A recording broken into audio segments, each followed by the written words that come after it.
Uh, Yo, what's up? Welcome to Boom-Bap Sundays, episode 4. This is season 1, by the way, hosted by yours truly, James Peary. Today's guest is Don Madlala.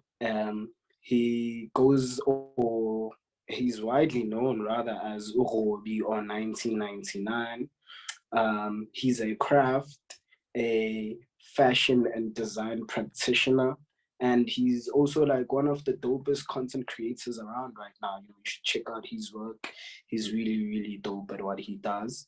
My boy, it's actually crazy that I had Bobby on the last Yeah, cool. episode. Now I have you, you know, now I have you, Robby, it's crazy. You guys used to be really close at school and all of that. So I like to formally start every interview with like an intro, and or like a background as to who the guest is. So like let us in on that. Okay, so as you introduced me, I'm Don Madlala. I'm a craft fashion and design practitioner.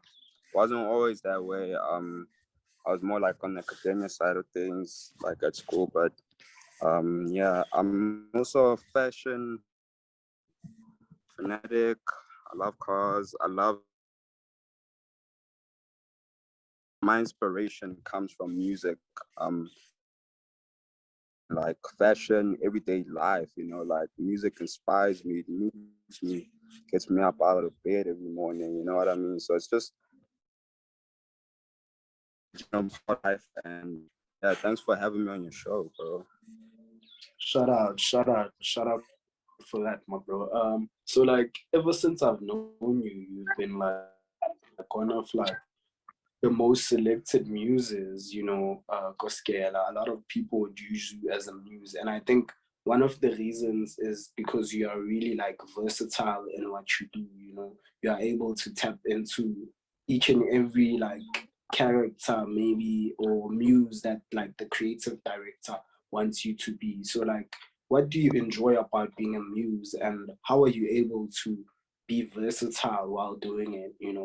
Okay, so like being the muse, like I wasn't even aware at the time, when I first started doing this, like that, okay, I can actually adapt to like a lot of looks and a lot of like, I don't know, concepts, if we may put it.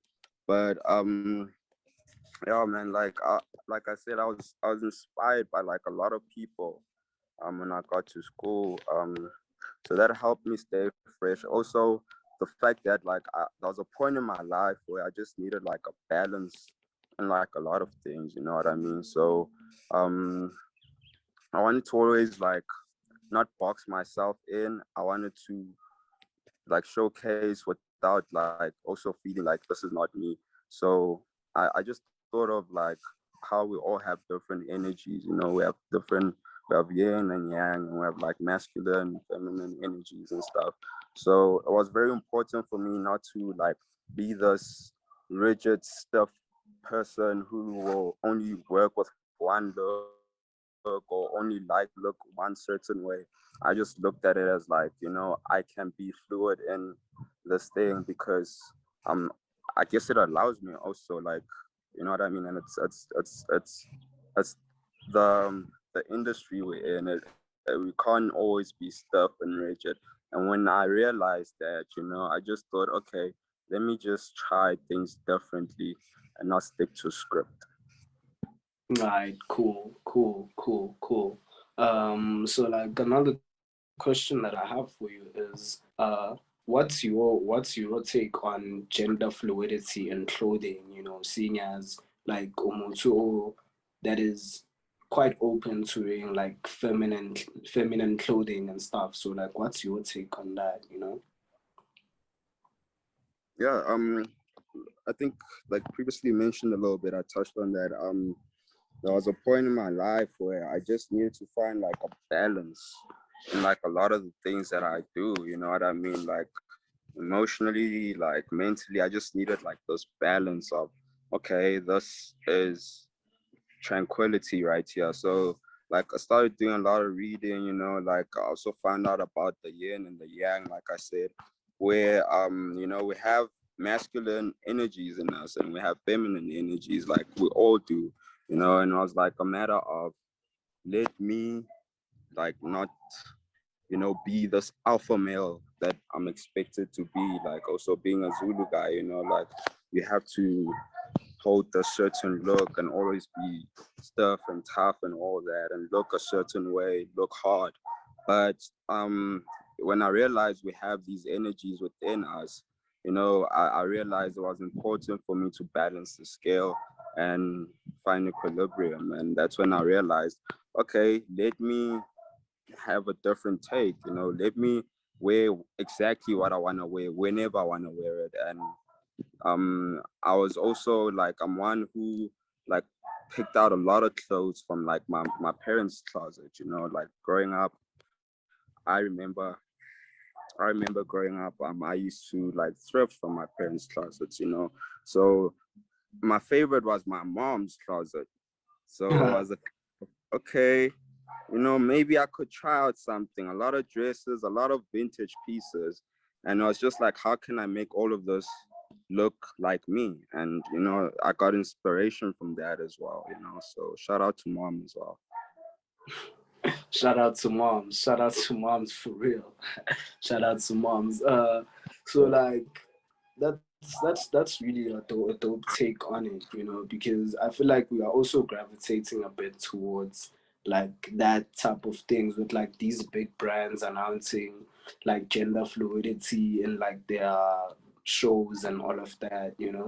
So what would you say was the reason for you to combine media, fashion, and fashion design at school?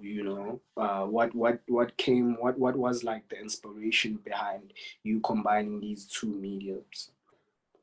Okay, so like when I was doing media, I had to do like modules like styling, trends analysis. We learned a lot about fashion history, um, marketing, all that kind of stuff. But I was still like there was still something missing from there. I still needed like a way to showcase what I do, what's in my head, my thoughts, my emotions, and that's when I thought about design. Like I'm in the fashion field, and what better way to literally bring out like what's in your head and bring it to life, like than making garments if I'm in the fashion industry. So it was more of a thing of I learned a lot about like clothing, silhouettes, and all of that when it came to the media side of things. But just because of that aspect of how do I finesse all of that and bring it all to life. And that's when I thought, okay, design would be a perfect switch for someone like me to, bring all these two attributes and kind of make it one thing. So it just made sense for me at the time, and it felt like a necessary move I needed to make. All right. Shout out for that. So let's chat content creation. Let's chat content creation. Like what's what's like the biggest thing that you love about creating content, and like what's your style towards content creation? Or yeah. I'm heavily inspired by like groups that were like not given the limelight when they were like at their peak. These are like people like the Antwerp Six, which not a lot of people know about, like the Madlala clan. Like a lot of people know Madlala, but they don't know like all all the juicy stuff. And like I'm inspired by like that whole aspect of things not looking appropriate or not looking right at a certain time, but having the right eye to see that this thing is something that's gonna look good, or it looks good, or it's gonna pop or trend or whatever the case is. Like that's where I get my influence from. Like also music plays a big part in it. Like one of my biggest inspirations is Michael Jackson, like, because he didn't, you know, he had the fashion aspect, he was his own individual, and he was great at what he does, his craft, his music, you know, like he moved fluid, you know what I mean? Like it's just all about being fluid for me, you know, like just always not being in a box, but also like sticking to some sort of tradition, that like a trademark that you can call your own.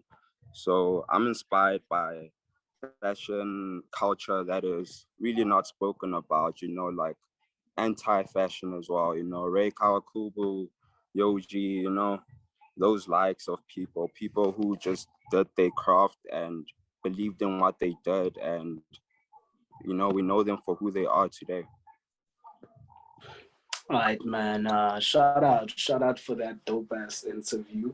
That was Robby, So ladies and gentlemen. You can catch his playlist on our Apple Music and also on our YouTube Music. You get a bit of a background of what the playlist is about. From me, signing out, yo. sayonara, bro. Have a good one. Thanks for having me. Shout out.